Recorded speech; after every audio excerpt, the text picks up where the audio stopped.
नमस्कार दोस्तों, स्वागत है आपका बालाजी एजुकेशन बरेली।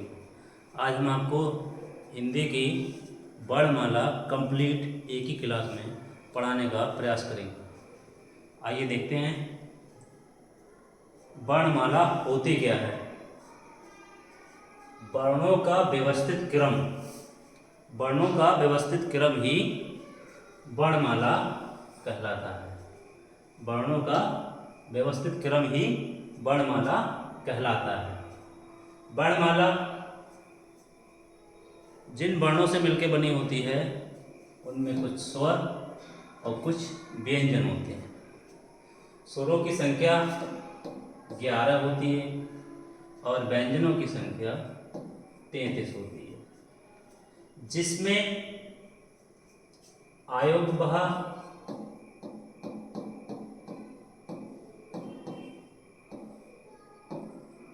अंग और आहा होते हैं।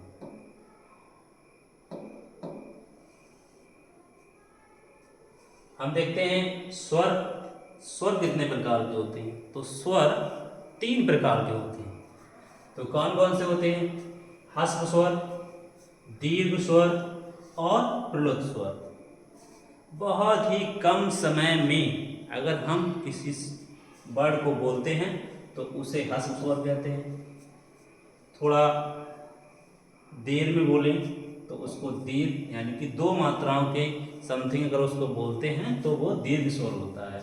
और जिसको अधिक खींच के बोलते हैं, जैसे राम, ओम, तो ये क्या होते हैं? प्लुत स्वर होते हैं। ह्रस्व स्वर जैसे छोटा आ, छोटी ई, छोटा ऊ, ऐसे ह्रस्व स्वर होते हैं। दीर्घ स्वर बड़ा आ, बड़ी ई, बड़ा ऊ, ये क्या होते हैं? ये होते हैं दीर्घ स्वर। इनको खींच के बोलते हैं। ह्रस्व स्वरों की संख्या 4 होती है। छोटा आ, छोटी ई, छोटा ऊ और ऋषि, ऋषि ऋषि। दीर्घ स्वर में क्या होता है? बड़ा आ, बड़ी ई, बड़ा ऊ, ए, ओ, औ। इनकी संख्या 7 होती है। ऐसे ही हम बात करते हैं प्लुत स्वर की। अभी हमने आपको बताया कि जिन शब्दों को 2 मात्राओं से अधिक समय लगे तो उन्हें हम प्लुत स्वर कहते हैं। उन्हें खींच के बोलते हैं हम, जैसे राम, ओम। तो उसमें 2 मात्राओं से अधिक समय लगता है, उनकी खींच के बोलते हैं उसको, तो हम क्या करते हैं? उसको प्लुत स्वर बोलते हैं। अब हम बात करते हैं व्यंजन। व्यंजन कितने प्रकार के होते हैं? तो व्यंजन स्पर्श व्यंजन, अंत्यस्थ व्यंजन, ऊष्म व्यंजन, आगत व्यंजन, संयुक्त व्यंजन। जो स्पर्श व्यंजन होते हैं उनकी संख्या 25 होती है। जैसे का, खा, गा, घाड़ा, चा, छा, जा, झा, य, टा, ठा, डा, ढाड़ा, ता, था, दा, धा, न, पा, फा, भा, म। यहाँ जो लास्ट वाली जो पंक्ति है इसको हम नासिक के व्यंजन कहते हैं। यानी कि इनको बोलने के लिए जो हमारे नाक के द्वारा सांस निकलती है, यानी कि नाक के द्वारा उच्चारण होता है, तो उनको हम नासिक के व्यंजन कहते हैं। हम बात करते हैं अंत्यस्थ व्यंजन की। तो अंत्यस्थ व्यंजन या, रा, ला, व, इनकी संख्या कितनी होती है? 4 होती है। ऐसे हम ऊष्म व्यंजन की बात करते हैं। सा, सा, सा, हा, ये ऊष्म व्यंजन होते हैं। इनकी भी संख्या 4 होती है। आगत व्यंजन, आगत व्यंजन जैसे जो दूसरी जगह से आए हुए हो, हमारी भाषा से नहीं, किसी और भाषा से, फारसी उसी से लिए जाएं, तो वो आगत व्यंजन होते हैं। संयुक्त व्यंजन की हम बात करें तो जो 2 वर्णों के मेल से बने वर्णों को हम संयुक्त व्यंजन कहते हैं।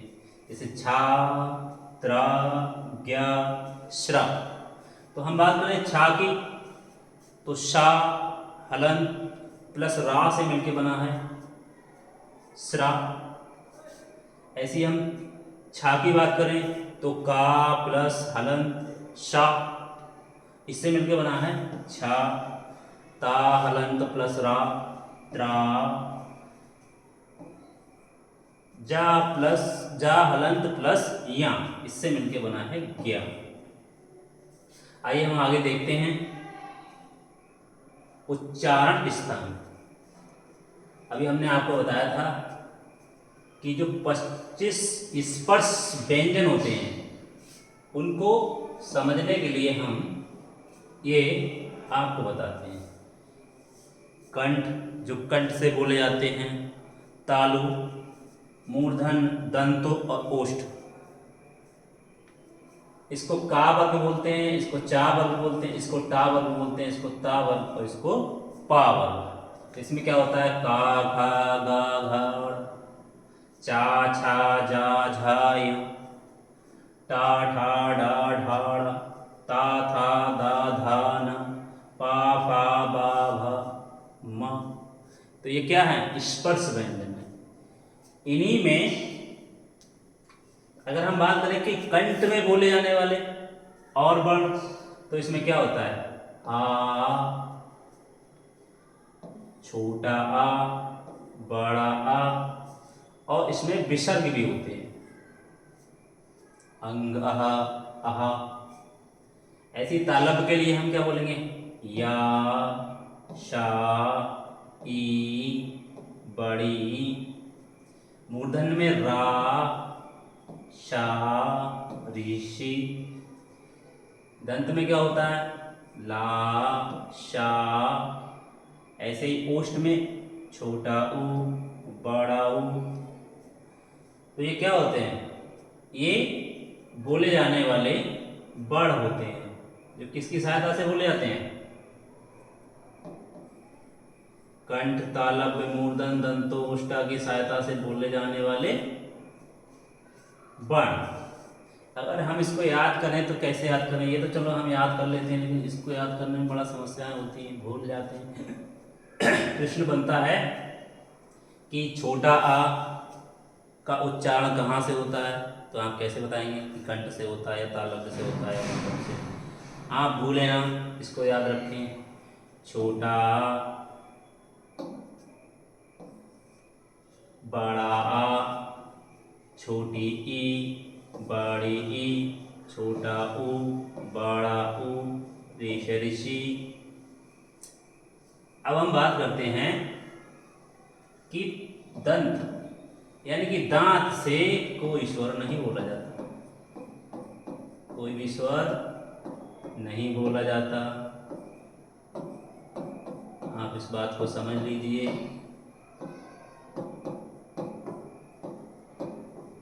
याद करने का तरीका है, तो हम बात करते हैं कि जो छोटा आ है, बड़ा आ है, इसको कंठ से बोलते हैं। छोटी ई, बड़ी ई को कैसे बोलते हैं, तालु से बोलते हैं। ऋषि को कैसे बोलते हैं, मूर्धा से बोलते हैं। और जो दंते है, इससे हम कोई भी स्वर नहीं बोलते। ओष्ठ, ओष्ठ से हम छोटा ओ, बड़ा ओ बोलते हैं। आप समझ लीजिए होंठ की आकृति इस तरह से होती है, तो छोटा ऊ, बड़ा ऊ किससे बोलते हैं, ओष्ठ से। ऐसी हम बात करते हैं, आवाज आता है हमारा ए जो आता है, ए आता है, उसको कहाँ से बोलते हैं, ये हम आपको अभी बताते हैं। देखिएगा, ए जो होता है, ए जो होता है वो किन वर्णों से मिलकर बना होता है, तो छोटा, छोटी ई, इन दोनों वर्णों के मेल से ए बनता है। अब हम बात करते हैं ओ, तो ओ किससे मिलके बनता है, छोटा आ, छोटा ऊ, तो इनसे मिलके बनता है। जब हम इनसे मिलके बनता है इन वर्णों के मेल से, तो अब आप देख लीजिएगा, छोटा आ क्या है, कंठ है, छोटी ई क्या है, तालु है। तो इन दोनों के मेल से जो मिलने वाला, मेल से बनने वाला जो वर्ण है ए स्वर जो है, तो वो क्या होगा, कंठ तालव्य या कंठ तालु। ऐसे ही हम बात करते हैं कंठ ओष्ठ की। तो कंठ ओष्ठ के लिए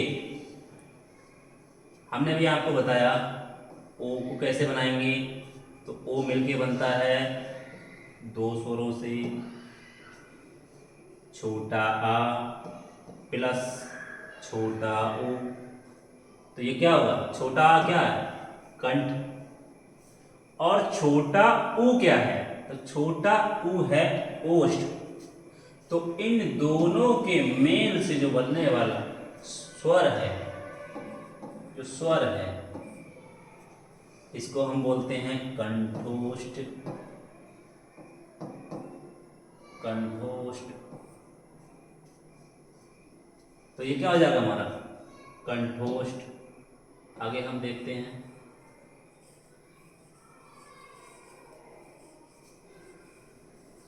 अगर क्लास अच्छी लगे तो शेयर करते रहिएगा।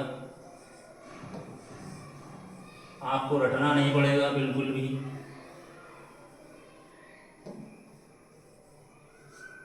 आप लोग रट लेते हो, एग्जाम में प्रश्न आता है, बन नहीं पाता है, सारे विकल्प सही लगने लगते हैं। तो इसी वजह से आपको बहुत ध्यानपूर्वक इसको पढ़ना होगा। अभी हमने आपको बताया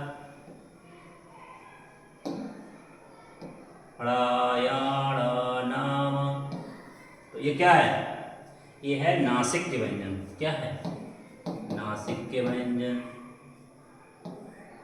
ये नासिक के व्यंजन है, इनका उच्चारण नाक की सहायता से होता है।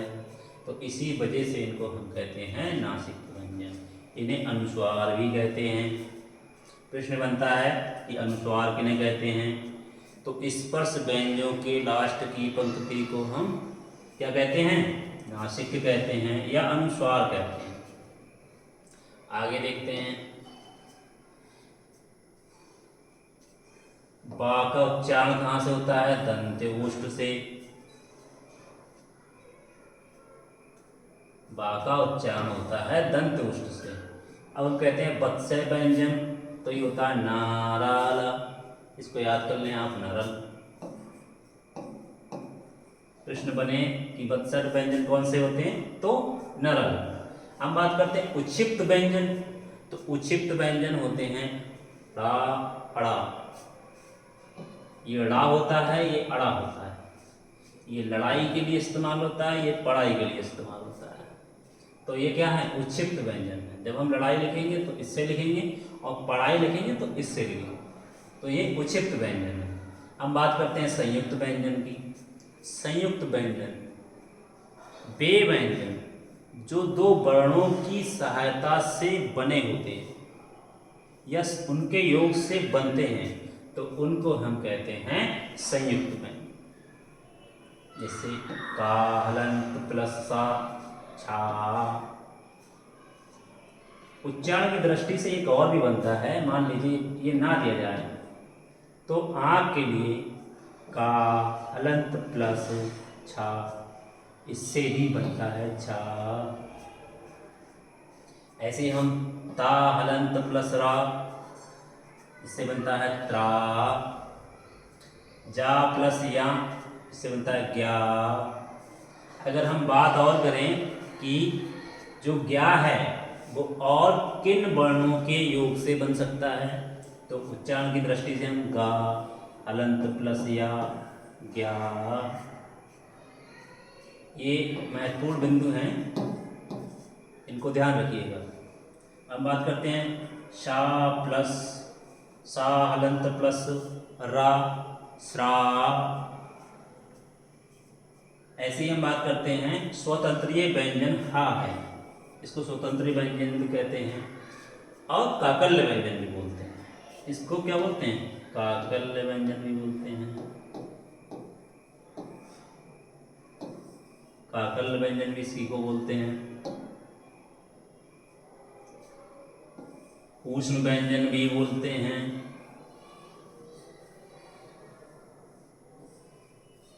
आगे हम बात करते हैं, इसको याद करने का आप देख लीजिएगा कि वत्स्य व्यंजन होता है नाराल। आगे हम बात करते हैं स्वरों के भेद की। तो स्वरों के भेद की आप लोग जाइएगा नहीं, क्लास को देखिएगा और बहुत ही आसान लगेगी आपको ये क्लास और याद भी हो जाएगी, कभी रटना नहीं पड़ेगा, समझते जाइएगा। ह्रस्व स्वर, वे स्वर जिनको बोलने में बहुत ही कम समय लगे उनको ह्रस्व स्वर कहते हैं। छोटा, छोटी, छोटा ऊ और ऋष ऋषि। हम बात करते हैं दीर्घ स्वर की। बड़ा आ, बड़ी ई, बड़ा ऊ, ए, ओ, औ। प्रलुत स्वर क्या होते हैं? जिन वर्णों को बोलने के लिए, जिन शब्दों को बोलने के लिए हमको 2 से अधिक मात्राओं की आवश्यकता हो जाती है तो उनको हम प्रलुत स्वर बोलते हैं। जैसे हम उच्चारण करते हैं ओ, तो क्या होता है? उसको लंबा खींचते हैं। ऐसे राम, तो उसको लंबा खींचते हैं, यानी कि 2 मात्राओं से अधिक मात्राओं के लिए उसको खींच के जब बोला जाता है तो उसको प्रलुत स्वर कहते हैं। अब बात करते हैं ह्रस्व स्वर। इनके उच्चारण में केवल 1 मात्रा का समय लगता है। इनको क्या कहते हैं? मूल स्वर कहते हैं।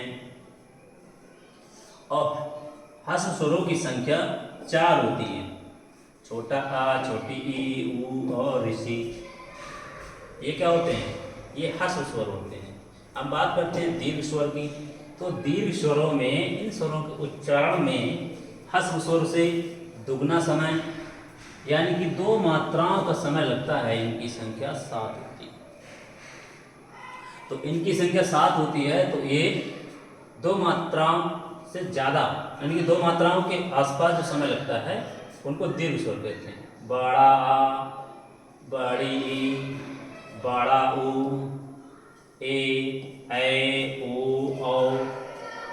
अब हम बात करते हैं आ प्लस ए, आ प्लस ए, या कहीं कहीं आपको लिखा मिल जाए बड़ा आ प्लस ई, तो ये भी ए होगा। आप ये ना समझें कि छोटा आ प्लस ए हो तभी ए बने, अगर ऐसा भी आ जाएगा तब भी आपका ए होगा। ऐसे ही छोटा आ प्लस ओ, ऐसे ही छोटा प्लस ओ क्या होगा? औ। ऐसे ही हम इसको भी क्या लिख सकते हैं? इसको हम लिख सकते हैं बड़ा आ प्लस ऊ, तो इसको भी हम क्या ले सकते हैं? ओ। अगर ऐसे भी पूछ ले तो आप घबराइएगा नहीं और लगा के आइएगा, यानी कि 2 आ की आवश्यकता के लिए ही ई के साथ करेगा तो ए बनाएगा और ऊ के साथ करेगा तो औ बनाएगा। अब बोल के देखिएगा आ, औ, आ, ई, यानी कि ए। अंतिम 4 स्वरों को संयुक्त, मिश्र या संधि स्वर भी कहते हैं। ये संधि स्वर भी होते हैं, संयुक्त स्वर भी होते हैं और मिश्र स्वर भी होते हैं, क्योंकि ये संधि विच्छेद भी हो सकता है, इसका संधि बन सकती है। और मिश्र ये क्योंकि ये आ प्लस ई से मिलके बने हैं, संयुक्त भी इसीलिए आ प्लस ई से, यानी कि इनको, इसको संयुक्त भी बोल सकते हैं, मिश्र भी बोल सकते हैं या संधि स्वर भी बोल सकते हैं। आगे हम देखते हैं प्रलुत स्वर इनके उच्चारण में 2 से अधिक मात्राओं की आवश्यकता हो तो उनको प्रलुत स्वर बोलते हैं। अभी हमने आपको बताया भी था कि जिनको हम खींच के बोलते हैं, इनका उच्चारण लंबा होता है, तो उनको हम क्या बोलते हैं? प्रलुत स्वर बोलते हैं। जैसे आप लोग बोलते हैं ओम, तो इसको देर तक लंबा खींच के बोलते हैं तो क्या होगा? प्रलुत स्वर होगा। राम, तो ये क्या होगा? प्रलुत स्वर होगा। सोम, यानी कि आप कुछ भी शब्द को खींच कर जब बोलेंगे, यानी कि 2 मात्राओं से अधिक का समय जब भी आपको लगेगा तो वह क्या होगा? प्रलुत स्वर होगा।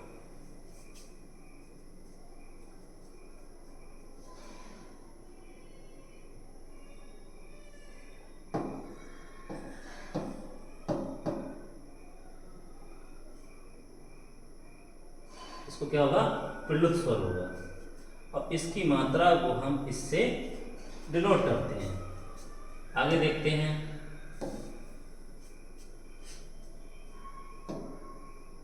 व्यंजन।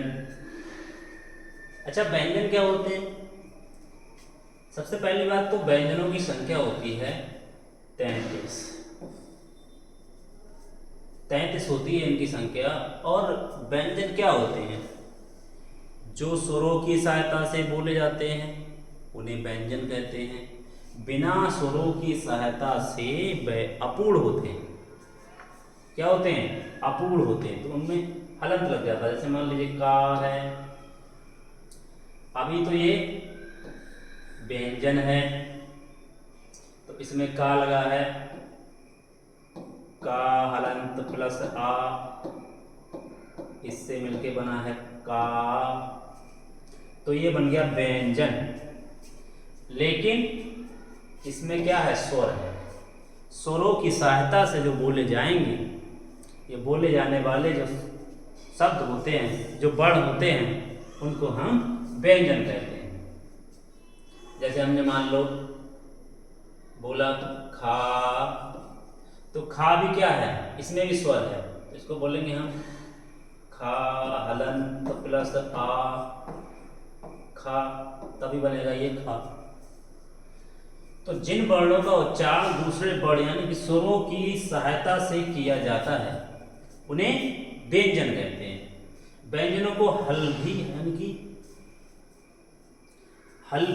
हलंत, जैसे हमने बताया था का प्लस आ, ये आधा होता है, अधूरा होता है। जब तक इसके साथ में स्वर शामिल नहीं होगा ये व्यंजन नहीं बन सकता।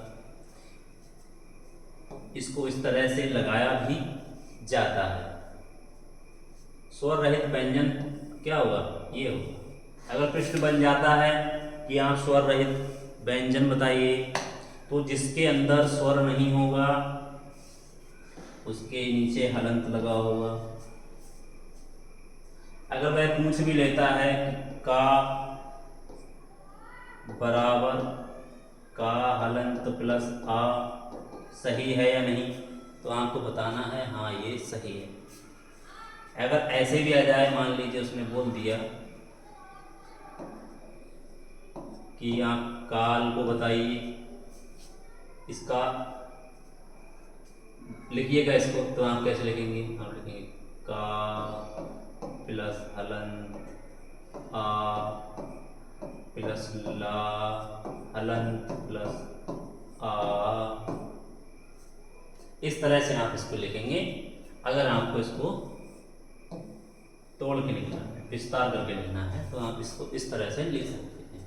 आगे हम बात करते हैं इनके साथ जब किसी स्वर का मेल हो जाता है तो हल यानी कि हलंत जो चिन्ह है नीचे जो लगा हुआ है वह क्या होता है? हट जाता है। यानी कि अभी हमने बताया आपको इस तरह का जो चिन्ह होगा वह हट जाएगा।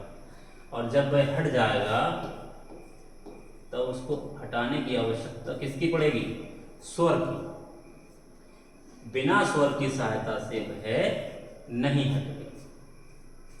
अब हम बात करते हैं व्यंजनों के वर्गीकरण की। उच्चारण की विविधता के आधार पर व्यंजन के 3 भेद होते हैं। स्पर्श व्यंजन, अंत्यस्थ व्यंजन और ऊष्म व्यंजन। स्पर्श व्यंजन का से मां तक होते हैं और इनकी संख्या 25 होती है। का, खा, गा, घा, ड़ा, चा, छा, जा, झा, या, टा, ठा, डा, ढा, ड़ा, ता, था, दा, धा, ना, पा, फा, मा, भा, भा और मां, यानी कि वो 25 जो वर्ण हैं वो क्या हैं? वो स्पर्श व्यंजन। हम बात करते हैं अंत्यस्थ व्यंजन की। तो अंत्यस्थ व्यंजन या, रा, ला, व, इनकी संख्या कितनी है? 4। या, रा, ला, वा, ये अंत्यस्थ व्यंजन। हम बात करते हैं ऊष्म व्यंजन की। शा, शा, सा, हा। तो ये क्या है? इनकी भी संख्या कितनी है? 4 है। आगे हम बात करते हैं स्पर्श व्यंजन। स्पर्श व्यंजन क्या होते हैं? तो जिन व्यंजनों के उच्चारण में जीवा मुख के किसी भाग को स्पर्श करती है तथा वायु का कुछ क्षण रुककर झटके के साथ बाहर निकलती है, उन्हें स्पर्श व्यंजन कहते हैं। का, खा, गा, घा। तो ये क्या है? ये स्पर्श व्यंजन है। अभी हमने आपको बताया था इनको बोलने के लिए नाक से सांस का ज़्यादा प्रयोग होता है, तो इसी वजह से इनको हम नासिक के व्यंजन कहते हैं। चा की बात करते हैं हम। चा, छा, जा, झा, या, ये क्या है? चा वर्ग है। ऐसे ही टा वर्ग है, ता वर्ग है, पा वर्ग है। इनकी कुल संख्या हो जाती है 25। देखिएगा 5, 10, 15, 20, 25, टोटल कितना है? 25। लेकिन इसी में अगर आपसे प्रश्न पूछता है कि आप उक्षिप्त व्यंजन बताइएगा, तो वो किससे बोले जाएंगे? तो किससे बोले जाएंगे? टा वर्ग से, क्योंकि इन्हीं के मेल से, इन दोनों व्यंजन के मेल से ही इनका उपयोग अगर होता है तो ये इसी में बोले जाते हैं। जब भी अगर आ जाता है कि ड़ा और अड़ा, इनका उच्चारण स्थान कौन सा है? तो टा वर्ग है। ये कंठ है, ये तालु है,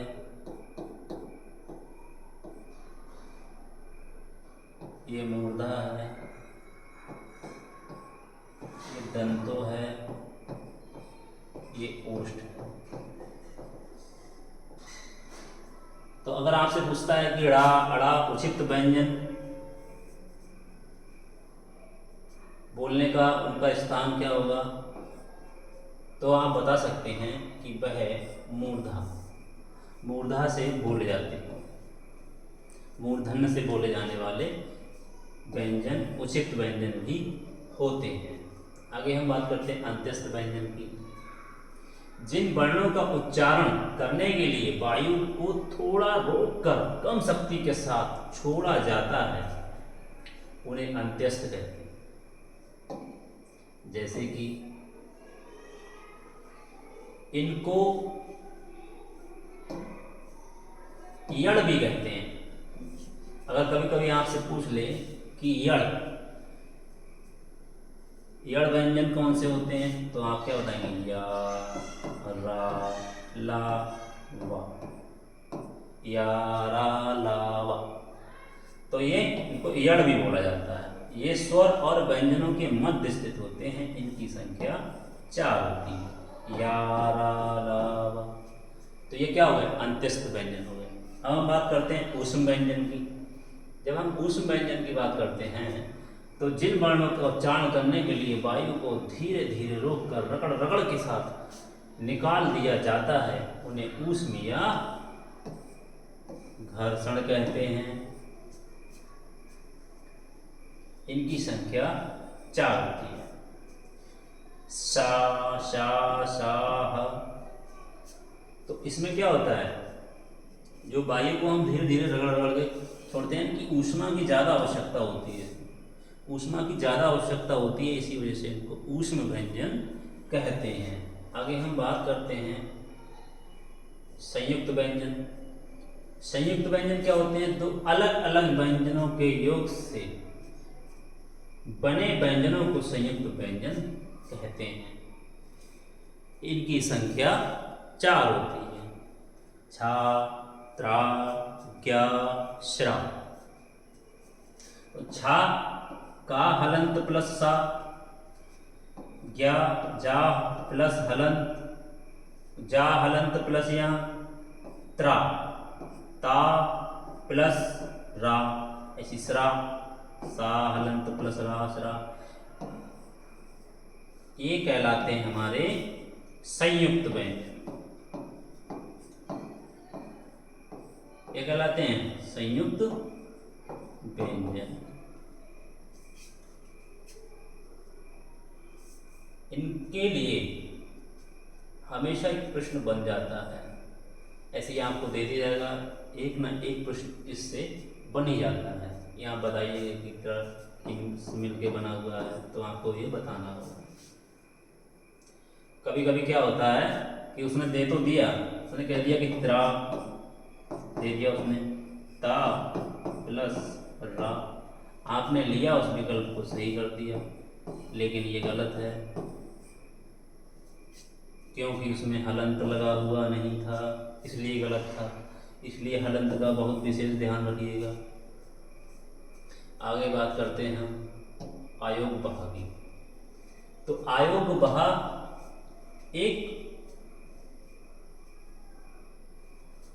ये क्या होता है कि इसमें आयोग बहा में अंग और आहा आते हैं, उन स्वरों को आयोग बहा कहते हैं। इसमें अर्ध ध्वनि और इसे अनुस्वार कहलाते हैं, जैसे चंचल, दंत, कंठ, छंद, अंकी बिंदी लगी, यानी कि हमारा यहाँ अंग। ऐसे ही हम बात करते हैं विसर्ग की। तो इसमें क्या होता है? आहा, आहा, ये शब्दों के पीछे लगता है। तो शब्दों के पीछे लगता है तो इसको भी खींच के बोला जाता है, जैसे हरि, प्राता, आता, रामा। ऐसे ही हम क्या कर सकते हैं, उसको हलंत लगा के उसको बता सकते हैं। इनकी 2 बुंदियां होती हैं जो पीछे लगती हैं, इसी वजह से इसको विसर्ग क्या कहते हैं? स्वर कहते हैं। आगे बात करते हैं मुख के खुलने के आधार पर किस तरह से हम प्रयोग करते हैं। ये होता है विभ्रंत स्वर, संभ्रंत स्वर, अर्ध विभ्रंत, अर्ध संभ्रंत। इनको याद करने में बहुत परेशानियां हो जाती हैं। जब प्रश्न बनता है तो अक्सर लोग कंफ्यूज हो जाते हैं और इस प्रश्न को बनाने में उन्हें समस्याओं का सामना करना पड़ता है।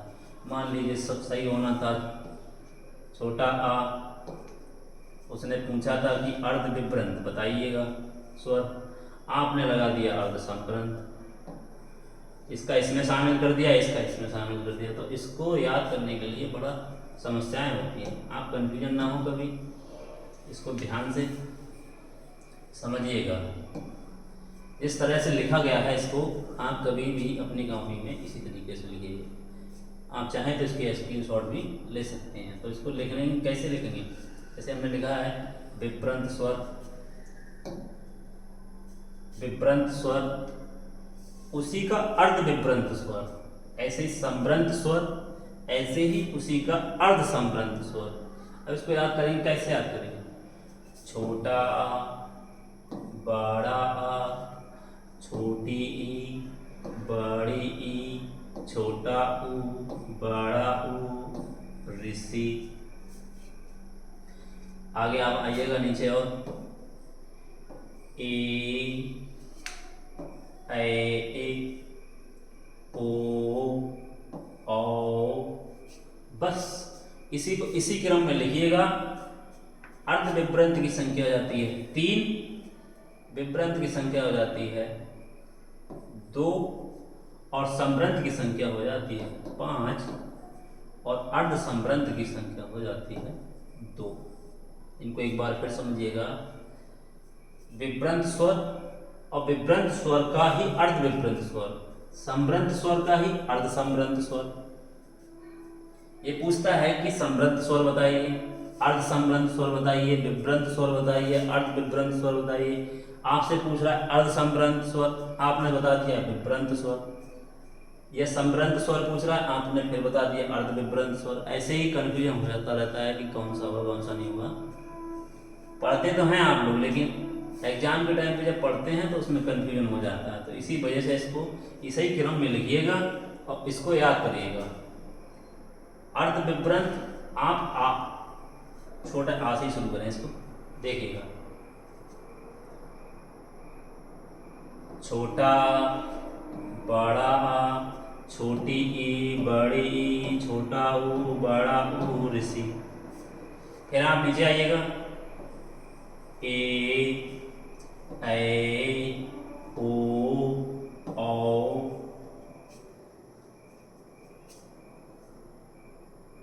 इसमें छोटे हैं,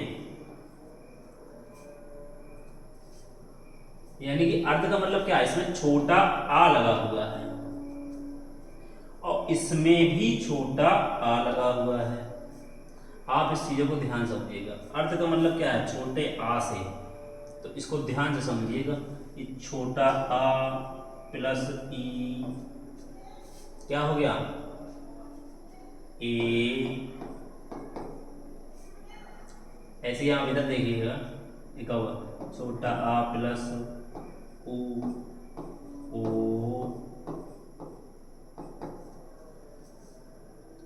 अब छोटा आ और छोटा ऊ आधे के लिए इस्तेमाल होगा। एक आ का इस्तेमाल होगा तो वो इसी में होगा। अभी कभी कंफ्यूज ना होइएगा आप कि इसमें ऐसा कैसे होता है। जब छोटा आ आएगा, अब यहाँ देखिएगा, ये ए है, ये औ है, तो इसके बाद ये पड़ेगा। एक बार फिर से समझिएगा, इसी क्रम में लिखिएगा। छोटा आ, बड़ा आ, छोटी ई, बड़ी ई, छोटा ऊ, बड़ा ऊ, ऋषि। ए के बाद आएगा ए, ओ, औ। इसी क्रम में इसको समाप्त कर देंगे। ये जो होता है, इसको जैसे इसी चीज को बोलते हैं खींच के। जैसे मान लीजिएगा, हमने कहा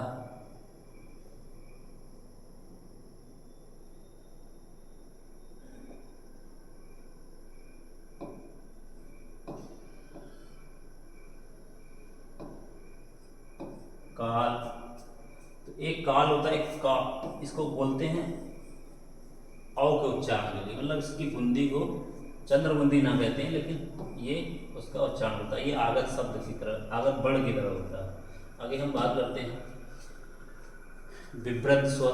अभी हमने आपको बताया था, उच्चारण में मुख द्वार पर पूरा खुल जाए, आ तो पूरा खुल जाए तो क्या होगा, विभ्रंत स्वर होगा। आधा खुलेगा, आ, ए, औ, तो क्या होगा, अर्ध विभ्रंत स्वर होगा। इनकी संख्या 3 होती है। आगे हम बात करते हैं संभ्रंत स्वर की। तो संभ्रंत स्वर के उच्चारण में मुख द्वार सकरा हो जाता है और इसकी संख्या 5 होती है। छोटी ई, बड़ी ई, छोटा ऊ, बड़ा ऊ, ऋषि। आप इसको याद रखिएगा, कभी भूलिएगा नहीं। याद ना हो तो आप ऐसे लिख लीजिएगा, साई। अब सा ई आएगी इसमें संभ्रंत स्वर में।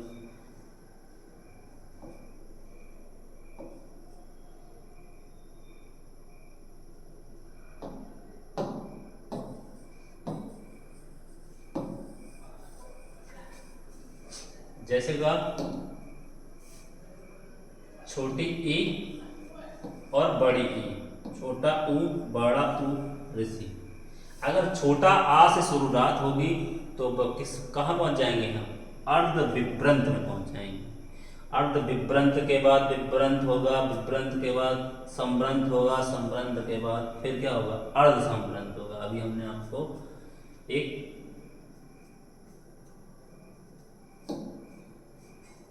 चित्र दिखाया था, इसमें आपको बताया गया था, देखिएगा इसको। विभ्रंत अर्ध विभ्रंत आप यहाँ से लिखना शुरू करिएगा, इस क्रम में आते जाइएगा और आपको समझ में आ जाएगा। आ होगा, अर्ध की बात करेंगे तो उसमें छोटा आ जरूर होगा। इस बात को ध्यान रखेंगे, आप कभी भी गलत नहीं करके आएंगे प्रश्न। हम बात करते हैं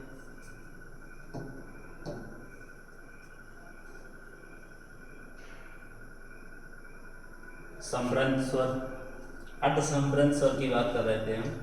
तो ये कितने होते हैं? इनकी संख्या 2 होती है।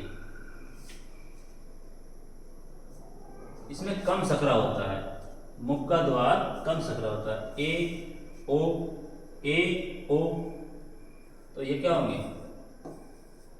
अर्ध संभ्रंत स्वर होंगे। अब हम बात करते हैं सघोष, सघोष अघोष व्यंजन की। सघोष व्यंजन, इनमें क्या होता है? इसमें होता क्या है कि कंठ तालव्य मूर्धन दंत ओष्ठ, जो स्पर्श व्यंजन होते हैं उन व्यंजनों के जो वर्ग होते हैं, अभी आपको हम दिखाते हैं।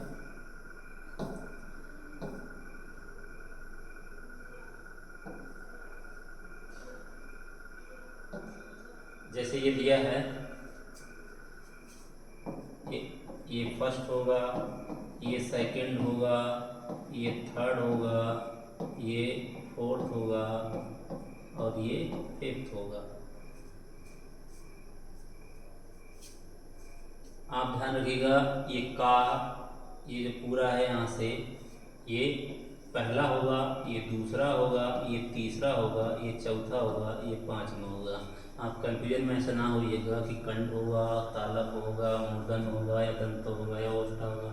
इनकी इसको इसी क्रम में हम लिखते हैं। हम बात कर रहे थे सघोष की, तो सघोष जैसे हम आपको लिख के बता देते हैं,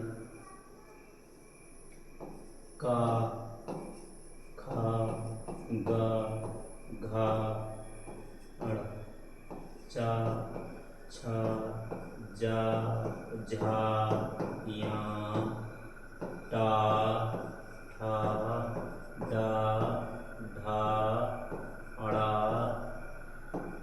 ता, था, दा, धा, ना, पा, फा, बा, भा, मा। ये होते हैं। अब आप समझिएगा इसको, ये पहला क्रम है, ये दूसरा, ये तीसरा वर्ग, ये चौथा,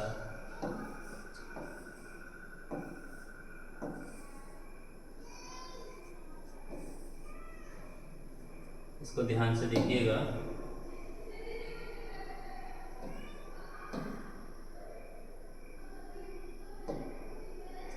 ये पहला है, ये दूसरा है, ये तीसरा है, ये चौथा है, ये पांचवा। बहुत ध्यान से देखिएगा। हमने क्या कहा अभी? सघोष। सघोष और अघोष दोनों को बहुत ध्यान समझिएगा। सघोष का मतलब होता है 3, 4, 5।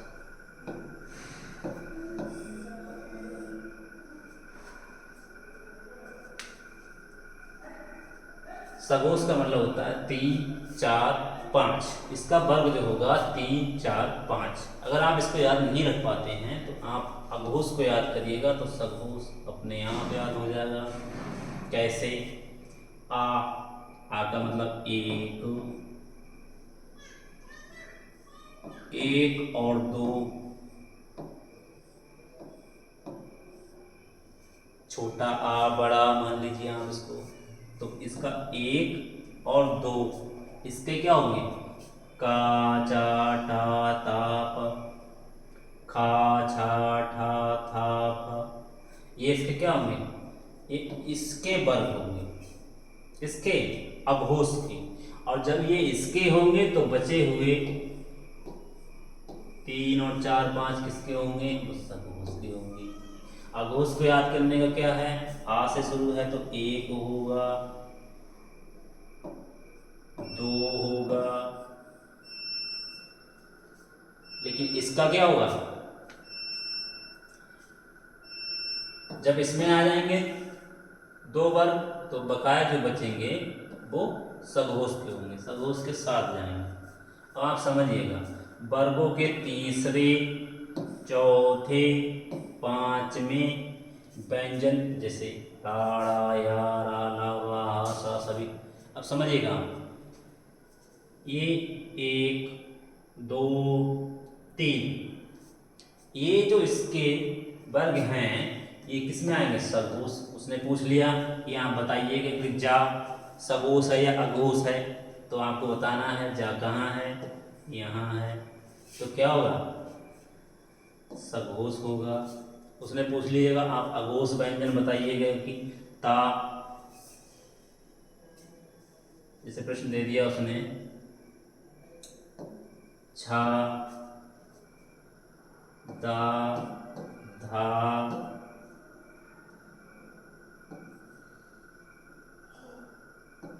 झा।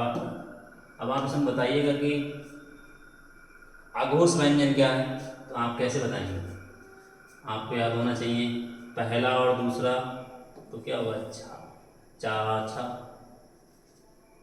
ऐसे का खा, टा ठा, ता था, पा फा, तो ये क्या होगा, ये होगा अघोष व्यंजन। क्या होगा, अघोष व्यंजन, ये अघोष व्यंजन होगा। आगे हम बात कर रहे हैं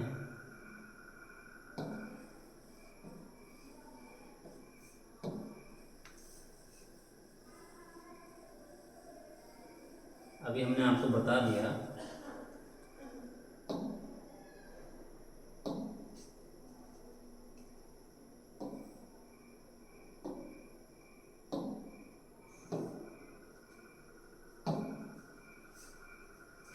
आगे आप देखिएगा इसको, तीसरा, चौथा और पांचवा, और इसके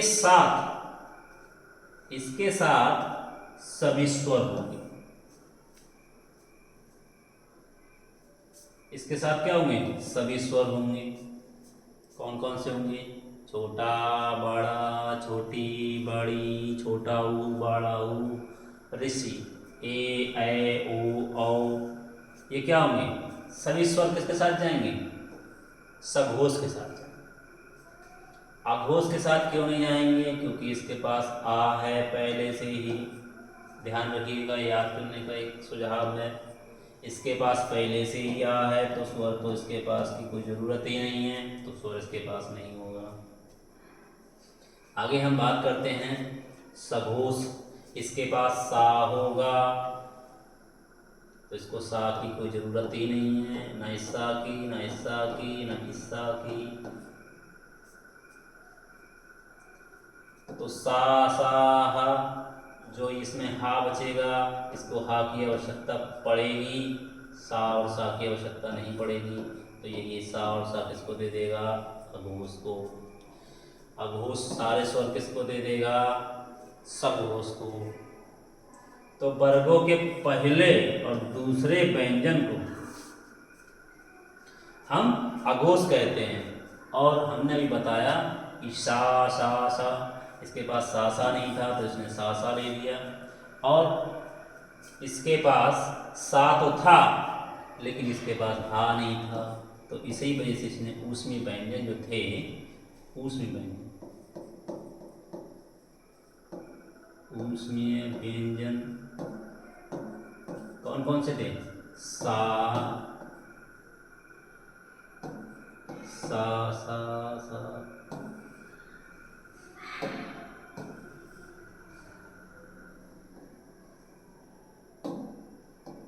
शा शा शा और हा। तो ये तीन जो ऊष्म व्यंजन थे उसको जरूरत थी अघोष को। इसके पास सा पहले ही थे तो इसने तीनों सा के लिए मना कर दिया। इसके पास हा नहीं था, इसने कहा हा हमें दे दीजिए। अघोष बोला आ, यानी कि हमारे पास स्वर तो है, हमारे पास स्वर तो है लेकिन सा नहीं है, ऊष्म व्यंजन नहीं है। तो इसने क्या कहा, हमको सा सा और सा दे दीजिए। तो ये सा जो थे वो किसकी तरफ आ गए, अघोष की तरफ। और सघोष की तरफ कौन चले गए, हा और सारे सभी स्वर। ये किसके पास चले गए, सघोष के पास। आगे देखते हैं अल्प प्राण और महाप्राण। अल्प प्राण कैसे याद करेंगे, अभी हमने आपको बताया था। जैसे हम लिख देते हैं यहाँ पे का, एक कम दिख रहा है तो हम दूसरा ले लेते हैं कोई। देखते हैं खा गा घा चा छा जा झा या टा ठा डा ढा अड़ा ता था डा धा ना पा फा बा भा और मा। तो ये पहला, दूसरा, तीसरा, चौथा और पांचवा। इसको याद रखें आप, कंठ तालव्य मूर्धन दंतोष्ठा इस साइड से होता है। इधर जब हम करेंगे इसको तो क्या होगा, ये फर्स्ट होगा, ये इस तरह से हो जाएगा। ये पहला, ये दूसरा, ये तीसरा, ये चौथा, ये पांचवा। तो अल्प प्राण को याद करने का एक बेहतर तरीका, इसके नाम को ही पकड़ लीजिए आप। जब आप इसको नाम को ही पकड़ोगे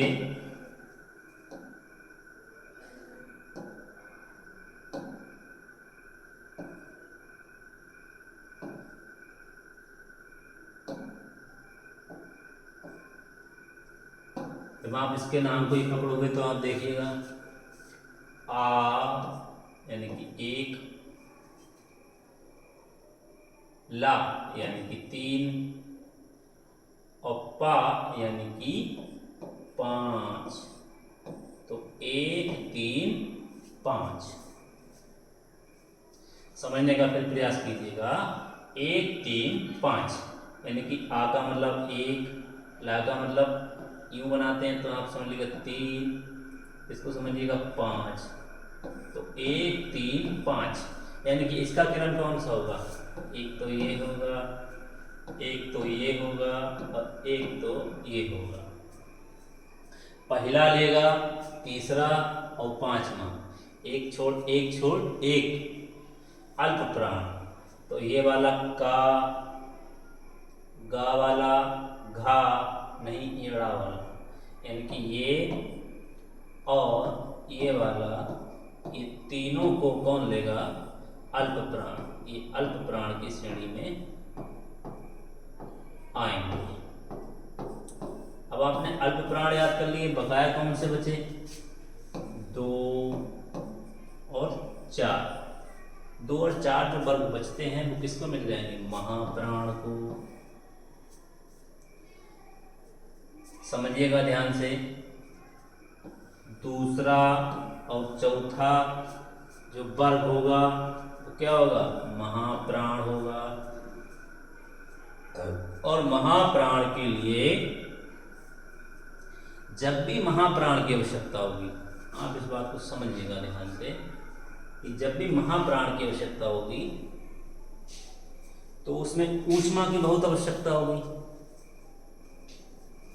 तो उसमें जब ऊष्मा की आवश्यकता होगी तो उसको क्या कहेंगे हम?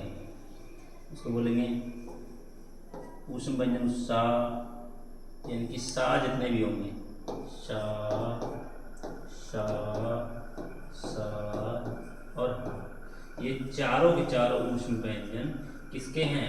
महाप्राण। अब महाप्राण के हैं तो आप समझिएगा, एक बार हम आपको इसको दोबारा मिटा के बताते हैं।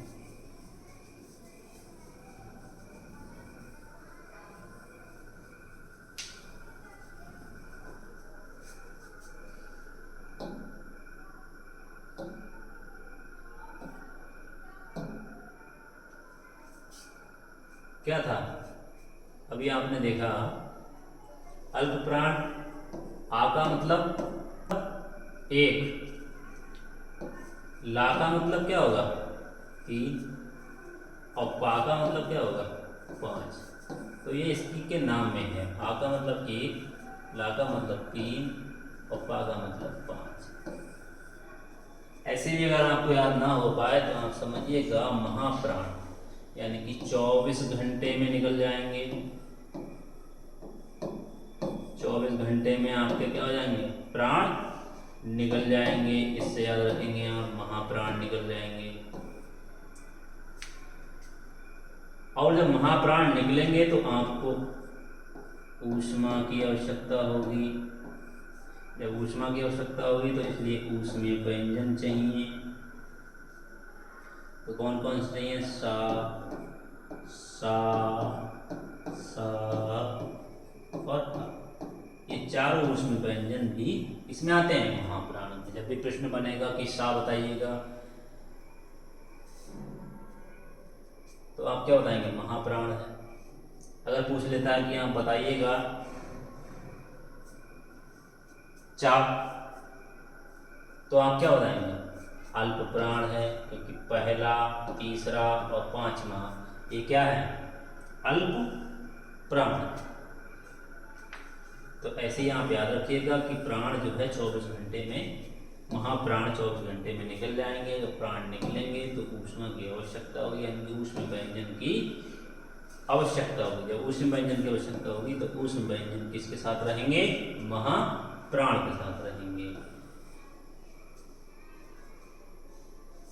आगे हम जीवा के आधार पे अब बात करते हैं। जीवा के आधार पे इनमें बहुत सारे होते हैं तो इसी वजह से कंफ्यूजन होता है। इसी वजह से हमने आपको इतना धीरे धीरे और विस्तार से पढ़ाया है ताकि आप भूल ना जाएं।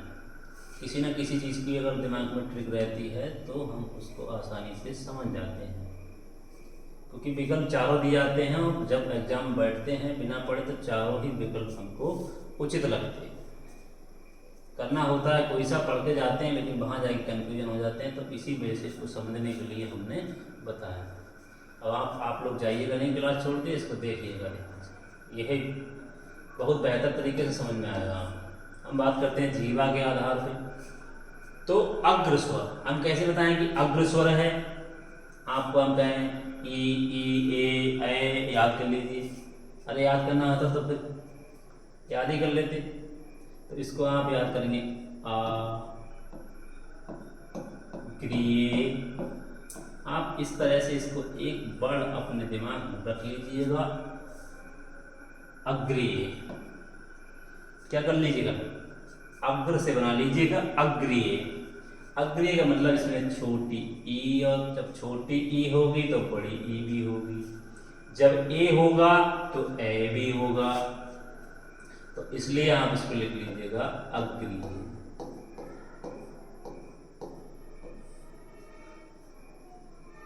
ये छोटी की मात्रा है तो इसमें छोटी ई बड़ी ई दोनों होंगी, और ए जो होगा तो इसमें ए और ए दोनों होंगे। तो इसको याद कर लेंगे आप अग्रीय।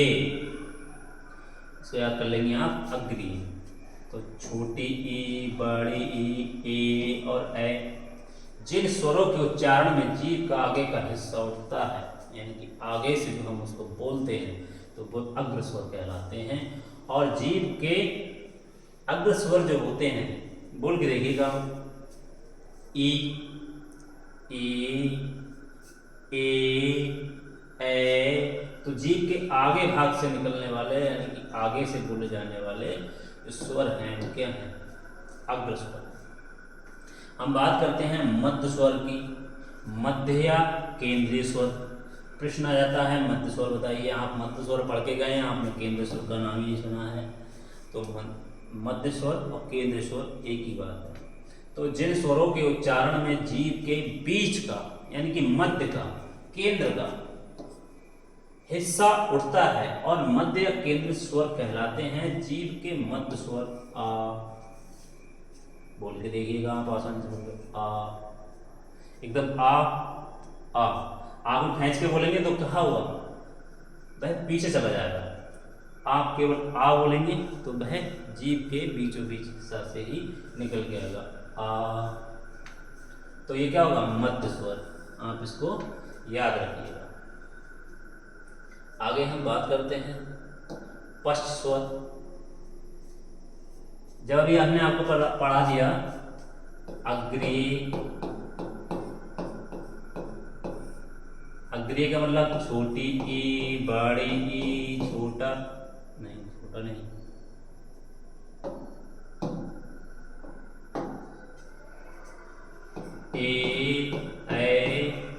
अग्रीय छोटी की मात्रा है ई और ए, तो छोटी ई, बड़ी ई, ए और ए, ये चारों किस में आ गए? अग्रीय में। चार अग्रीय में आ गए। हम बात करते हैं मध्य की या केंद्र की। तो मध्य के लिए छोटा आ। अब आप बताइएगा सारे कितने थे? 11। छोटा आ, बड़ा आ, छोटी ई, बड़ी ई, छोटा ऊ, बड़ा ऊ, ऋषि, ए, ओ,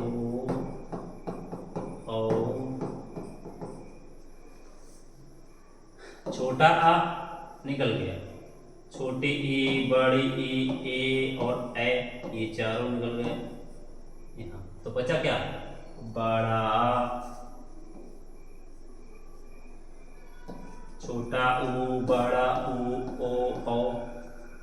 इनकी संख्या 5 होती है। समझिएगा फिर से आप ध्यान से। हमारे पास स्वर थे, उनमें अग्रीय, तो क्या हुआ? अग्रीय, तो ई, ए, ये कहाँ में निकल गए? अग्रीय में। याद रखेंगे, आप कभी भूलेंगे नहीं। अग्रीय, अग्र स्वर पूछे तो अग्रीय कर लीजिएगा। मध्य स्वर तो आ, आसानी से समझ जाएंगे।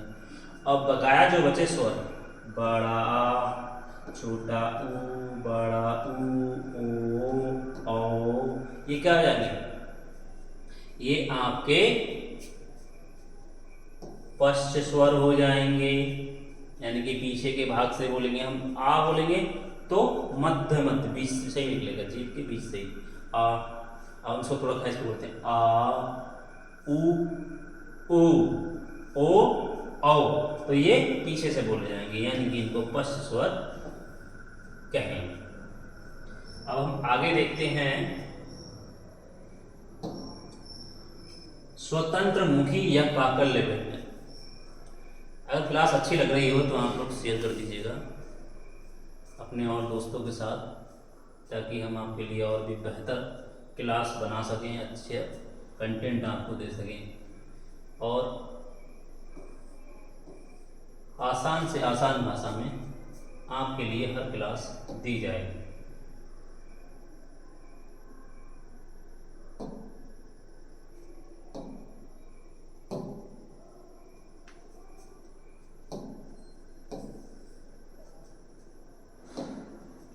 तो स्वतंत्र मुखी या काकल्य व्यंजन अभी हमने पढ़ा था। स्वतंत्र मुखी तो हमने आपको बता ही दिया था, लेकिन इसको काकल्य व्यंजन भी कहते हैं। वैसे तो ये ऊष्म व्यंजन भी है, तो इसको ऊष्म व्यंजन, स्वतंत्र मुखी, काकल्य व्यंजन इसको कहते हैं। तो ये याद रखिएगा। अब बात करते हैं उच्चारण की दृष्टि से ध्वनि व्यंजन को 3 वर्गों में बांटा गया है। संयुक्त ध्वनि, संपृक्त ध्वनि और एक होता है हमारा युग्मक ध्वनि। ये 3 संयुक्त क्या होता है? संयुक्त 2 या 2 से अधिक व्यंजन ध्वनियां परस्पर संयुक्त होकर संयुक्त ध्वनियां कहलाती हैं। जैसे आप समझिएगा प्राण, क्लांत, क्लान, प्रकाश। अच्छा एक बात सोचिएगा कि ये कैसे हो रहा है। प्राण तो पी और रा, इन दोनों ने क्या कर लिया? आपस में संयुक्त हो गई। तो प्राण, क्लांत, मान लीजिए इसमें छोटी की मात्रा थोड़ी ना लगी है, इसको फिर भी हम बोल रहे हैं क्लांत, क्लान। तो ये क्या हो गई? संयुक्त ध्वनियां हो गई। 2 या 2 से अधिक व्यंजन ध्वनियां परस्पर संयुक्त होकर संयुक्त ध्वनियां कहलाती हैं। अब आप देखिएगा ये क्या कहा है, इसको ध्यान समझिएगा। 2 या 2 से अधिक व्यंजन ध्वनियां, यहाँ पे क्या है? स्वर नहीं है, व्यंजन ही ध्वनियां अपने आप को बना रही हैं। यहाँ कोई मात्रा नहीं है, समझने का प्रयास कीजिएगा। यहाँ जो अभी आपको स्वर मात्रा नहीं दी, लेकिन व्यंजनों ने ही क्या बना लिया? उसमें अपना ही उच्चारण खुद से ही बना लिया। तो इसको हम क्या कहेंगे? संयुक्त।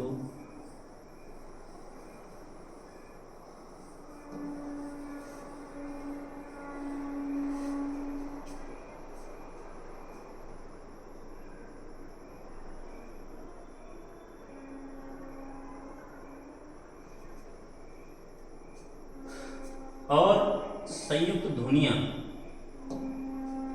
याद रखिएगा कि संयुक्त ध्वनियां अधिकतर तत्सम शब्दों में पाई जाती हैं। इन बातों को हमेशा याद रखिएगा, ये तत्सम शब्द ही हैं। प्राण, क्लान, क्लान, प्रकर्ष, और भी आप बहुत सारे शब्द बना सकते हैं। तो इसको याद रखिएगा कि ये क्या है? तत्सम। प्रश्न बन जाए मान लीजिए कि संयुक्त ध्वनियां कैसी ध्वनियां होती हैं, तो आप बताइए कि तत्सम शब्दों में पाई जाने वाली तत्सम ध्वनियां, तत्सम शब्दों में जो पाई जाती हैं वो संयुक्त ध्वनि होती है। अब बात करते हैं संपृक्त ध्वनि। संपृक्त ध्वनि एक ध्वनि जो 2 ध्वनियों से जुड़ी होती है। एक ध्वनि जो 2 ध्वनियों से जुड़ी होती है उसको संपृक्त ध्वनि कहते हैं। कंबल, यहाँ का और बा ध्वनियों के साथ मां ध्वनि संयुक्त जोड़ी गई। आप देखिए का और बा है और उसमें मां का कहीं जिक्र ही नहीं हुआ है। वो उसका का और बा ध्वनियों के साथ मां ध्वनि का संयुक्त जो जोड़ी गई है, मार्कर चेंज करना चाहिए।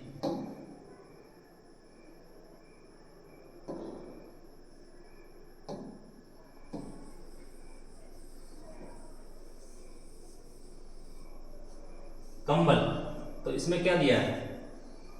का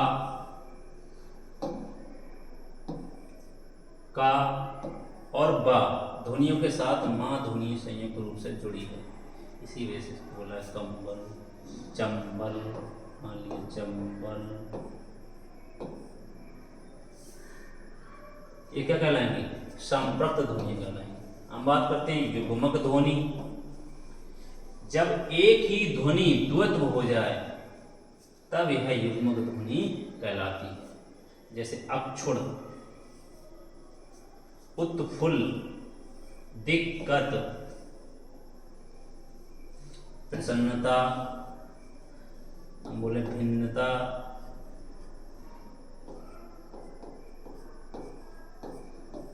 तो ये क्या है? जब एक ही ध्वनि द्वित्व हो जाए, उसी में हमने उसको मिला के बोल दिया, तो वो क्या हो जाएगा? युग्मक ध्वनि हो जाएगी।